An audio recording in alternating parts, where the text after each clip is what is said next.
Hello दोस्तों, स्वागत है आपका मेरे YouTube channel let's study with Poonam में, जिसमें हम जीके जीएस से रिलेटेड टॉपिक के बारे में चर्चा करते हैं और आपके लिए नए नए विषयों को खोज कर लाते हैं।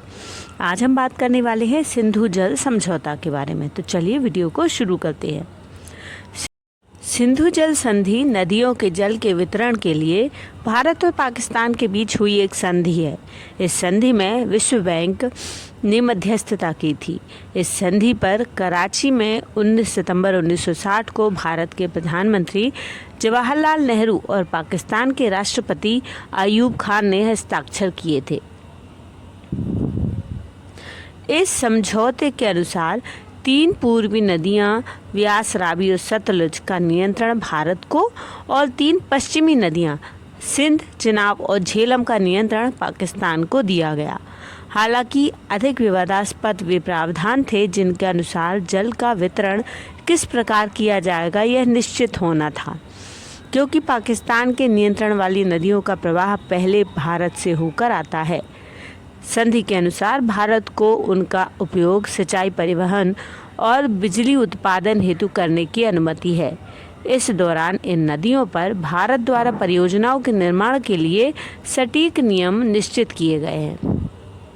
यह संधि पाकिस्तान के डर का परिणाम थी कि नदियों का आधार यानी बेसिन भारत में होने के कारण कहीं युद्ध आदि की स्थिति में उसे सूखे और अकाल का सामना न करना पड़े। 1960 में हुई संधि जल समझौता यानी सिंधु जल समझौता के बाद से भारत और पाकिस्तान में कश्मीर मुद्दे को लेकर तनाव बना हुआ है। हर प्रकार की असहमति और विवादों को निपटारा सिंधु के ढांचे के भीतर प्रदत्त कानूनी प्रक्रिया के माध्यम से किया गया है। इस संधि के प्रावधानों के अनुसार सिंधु नदी के कुल पानी का केवल 20% उपयोग ही भारत द्वारा किया जा सकता है। जिस समय यह संधि हुई थी उस समय पाकिस्तान के साथ भारत का कोई भी युद्ध नहीं हुआ था।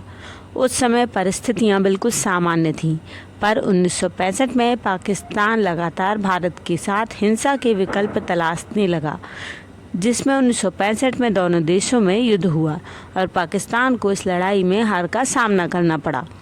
फिर 1971 में पाकिस्तान ने भारत के साथ युद्ध लड़ा, जिसमें उसको अपना एक हिस्सा खोना पड़ा जो बांग्लादेश के नाम से जाना गया। तब से अब तक पाकिस्तान आतंकवाद और सेना दोनों का इस्तेमाल कर रहा है भारत के विरुद्ध, जिसकी वजह से किसी भी समय यह सिंधु जल समझौता खत्म हो सकता है।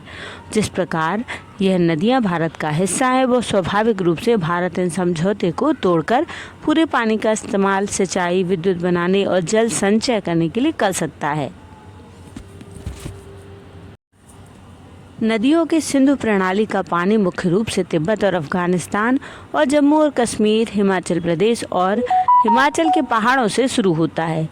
वे गुजरात के कराची और कोरी क्रीक के अरब सागर के खाली होने से पहले पंजाब और बलूचिस्तान, काबुल, कंधार, कुनाल, हिमाचल प्रदेश, हरियाणा, राजस्थान, गुजरात, जम्मू कश्मीर, सिंध आदि राज्यों से होकर बहते हैं।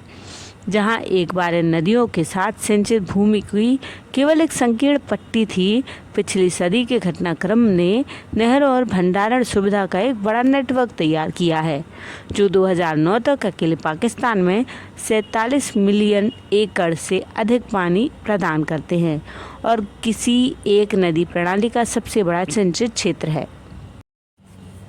पाकिस्तान ने बेसिन के पाकिस्तानी हिस्से में पानी भरने वाली सहायक नदियों पर भारतीय नियंत्रण की संभावना से अपनी आजीविका का खतरा महसूस किया, जहां भारत निश्चित रूप से बेसिन के लाभदायक विकास के लिए अपनी महत्वाकांक्षाएं रखता है।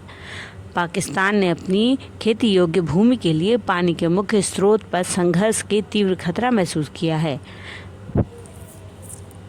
तो दोस्तों, सिंधु जल समझौता के बारे में ये जानकारी आपको कैसी लगी ज़रूर बताइए, और चैनल पर नए हैं तो चैनल को लाइक, शेयर और सब्सक्राइब ज़रूर करिए। धन्यवाद।